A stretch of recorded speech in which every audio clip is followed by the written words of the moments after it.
Assalamualaikum warahmatullahi wabarakatuh. Jumpa lagi teman. Yuk kita langsung aja ke bagian berikutnya. Tapi biasa, sebelum kita masuk ke bagian berikutnya, kita berdoa dulu ya. Bismillahirrahmanirrahim. Allahumma sholli ala sayyidina Muhammad sallallahu alaihi wasallam. Oke teman-teman, kita masuk ke ceritanya.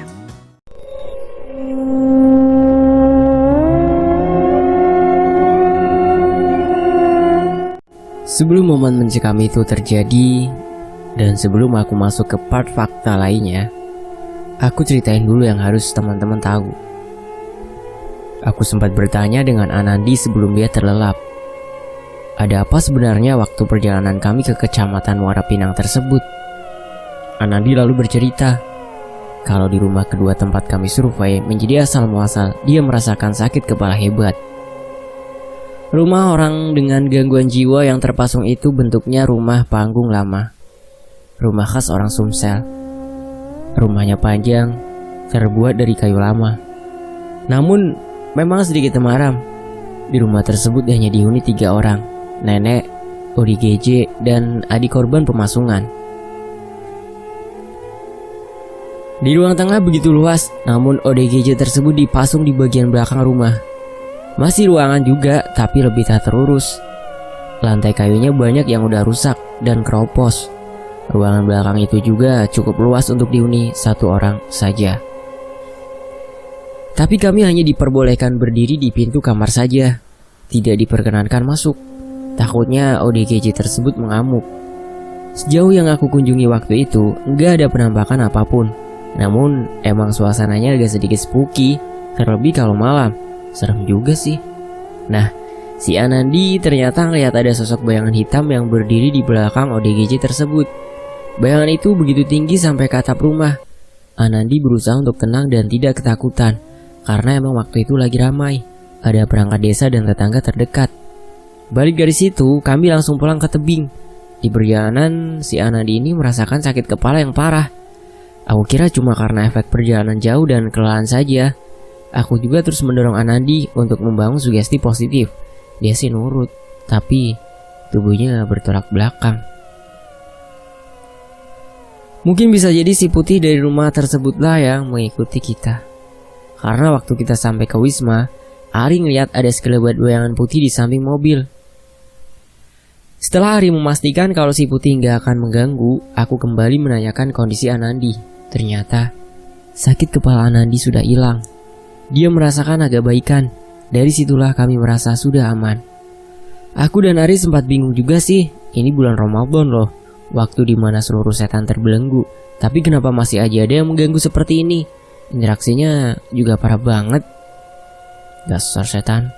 Ini bulan puasa masih aja dia gentayangan. Aku juga bingung Ri, kok bisa ya? Setelah dikit aja kita bantuin Anandi bakal kemasukan si putih tuh. Dia udah bersiap untuk masuk ke raga Anandi. Iya, untung aja Ri. Waktu sampai ke rumah, aku juga sempat menanyakan tentang kasus ini ke Mama. Mama yang guru agama pasti lebih tahu kenapa masih ada setan bergentayangan dan mengganggu waktu bulan Ramadan. Kata Mama sih, setan yang ada di tubuh manusia itulah yang mengganggu.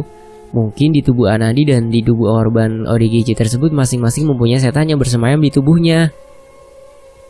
Oleh karena itu, mereka bisa saja masih mengganggu. Beda lagi kalau setannya nggak bersemayam di tubuh manusia. Namun balik lagi aku hanya menyerahkan semuanya pada Allah Ta'ala. Aku lupa, apa aku udah cerita ya tentang penampakan si putih itu?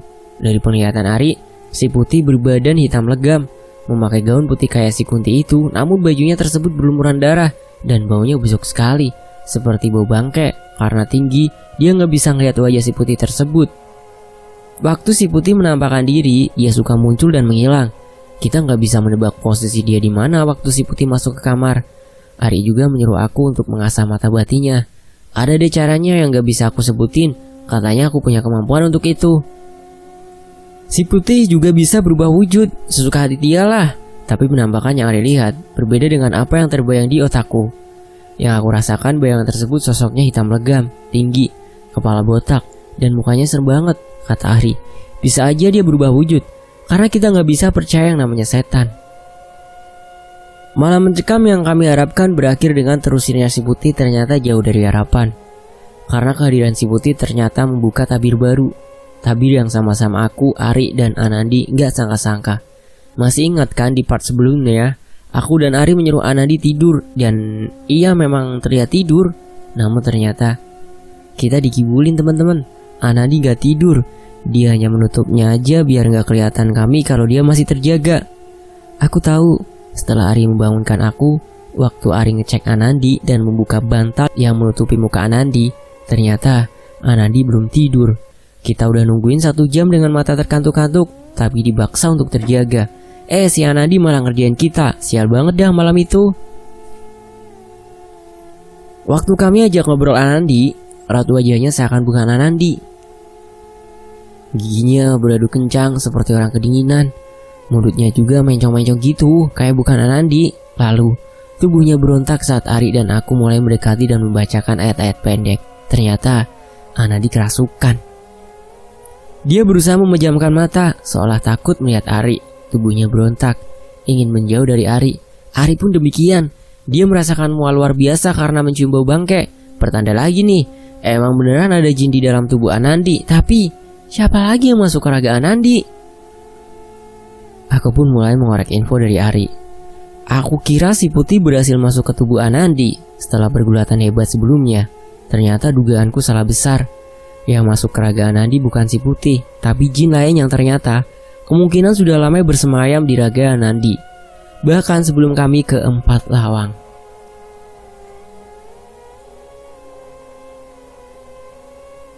Pantes saja aku ngerasa mual terus dekat Anandi selama perjalanan ke sini.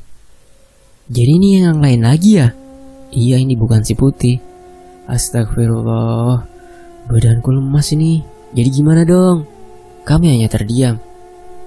Aku gak enak sama Ari, tapi hanya dia yang sekarang bisa membantu Anandi. Ari bilang, kalau 1 hari saja si Andi gak segera disembuhkan, kemungkinan akan susah disembuhkan. Bisa jadi Anandi akan gila. Waktu menunjukkan jam 3 pagi. Padahal kami harus berangkat pulang jam 11 siang naik kereta. Kita sama-sama bingung. Kalau Anandi dibawa naik kereta dalam kondisi kayak gini, terus berontak dan memasang wajah yang serem, bisa jadi masalah. Terlebih kalau keluarga Anandi tahu dan melihat kondisi Anandi kayak gini, habis deh aku jadi bulan-bulanan keluarganya. Karena yang bertanggung jawab atas perjalanan ini adalah aku. Kami beneran bingung. Kebingungan di saat benar-benar ngantuk dan capek. Apalagi aku dari tadi gak tidur. Setelah perjalanan panjang ke kecamatan Muara Pinang dari pagi, Anandi yang kerasukan berusaha untuk mengalihkan matanya dari tatapan Ari. Aku yang berusaha membantu Ari berada di atas kasur dan memegangi Anandi. Tubuh Anandi selalu berontak, tapi aku yakin sebagian jiwanya masih ada Anandi. Aku selalu membisikkan agar Anandi selalu mengucap istighfar, walau hanya di dalam hati. Sesekali bibir Anandi terlihat bergerak untuk mengucapkan istighfar dan sholawat Nabi. Namun beberapa menit kemudian tubuhnya kembali dikuasai oleh setan tersebut. Kata Ari, yang merasukinya adalah setan berbentuk nenek tua yang menyeramkan. Aku yang hanya apalah-apalah gak bisa ngeliat gimana bentuk nenek tersebut. Namun jelas terlihat Anandi emang kesurupan. Ari berusaha memaksa kelopak mata Anandi dibuka. Dia mendorong kelopak mata Anandi ke atas. Dan saat itulah aku ngelihat manusia yang bisa memutar bola matanya 360 derajat secara kontinu. Tubuhnya tetap berontak, namun matanya masih berputar-putar, bahkan selalu menghadap ke atas, ke dalam kelopak mata atas. Walau aku gak bisa ngelihat penampakan wajah setan nenek tersebut, namun aku yakin bahwa setan tersebut berusaha melawan Ari. Dia menggunakan tubuh Anandi untuk mengelak dari Ari. Anandi selalu mengerang, dengan mulutnya selalu mencong-mencong dan giginya yang beradu satu sama lain. Aku dan Ari terus melafadzkan ayat-ayat pendek dan sholawat Nabi. Bahkan Ari pun beberapa kali bertukar membacakan urutan surah Al-Jin untuk mengusir setan tersebut. Tubuh Anandi yang awalnya udah dibalut selimut akhirnya terlepas karena tubuhnya terlihat kepanasan dengan peluh keringat yang bercucuran. Jangan ganggu aku. Kamu yang jangan ganggu dia. Kasihan dia. Pergi kamu. Aku tidak mau pergi dari sini. Ari masih terus memegangi kepala dan jalur masuk setan. Disitulah tubuh Anandi memberontak kesakitan. Dia berteriak sakit, sakit, tapi kami terus berusaha untuk mengeluarkan setan tersebut. Beberapa kali Ari berhenti memegangi tubuh Anandi.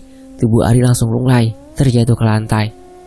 Aku langsung membantu Ari. Beneran di saat seperti ini aku gak tahu harus berbuat apa. Lalu Ari kembali membantu Anandi. Dia masih terus mengucapkan ayat suci Al-Quran, terutama surah Al-Jin. Anandi masih terus memberontak. Jari-jari Anandi langsung mencengkeram tangan Ari. Aku yang saat itu memegangi tubuh Anandi ngerasa banget. Berat banget guys. Apalagi dapat cakaran dari Anandi pasti terasa sakit, karena itu tenaga dari setan, bukan dari Anandi. Salah satu jalur masuk setan ada di pinggang kanan Anandi. Aku pencet pinggangnya, Anandi langsung mengerang kesakitan. Padahal aku hanya mencet, namun seperti menyentuh, gak pakai tenaga, tapi dia terasa kesakitan. Di situ tenaga kami benar-benar terkuras karena memegangi tubuh Anandi yang terus memberontak dan berusaha menyerang kami. Sampai akhirnya tangan Anandi berusaha mencengkeram tangan aku. Untung aja ada Ari di samping Anandi. Dia langsung memegang tangan Anandi dan kembali melantunkan sholawat Nabi. Panas, panas. Kalau kamu tidak mau dibakar, keluar dari tubuh Anandi. Aku tidak mau keluar. Untuk kesekian kalinya, tubuh Ari lunglai. Dia berhenti membacakan Anandi. Dia lalu berjalan gontai ke arah kursi. Tubuhnya terlihat sangat lemas dengan keringat yang bercucuran. Ryu, aku lemas sekali. Benar-benar kehabisan tenaga.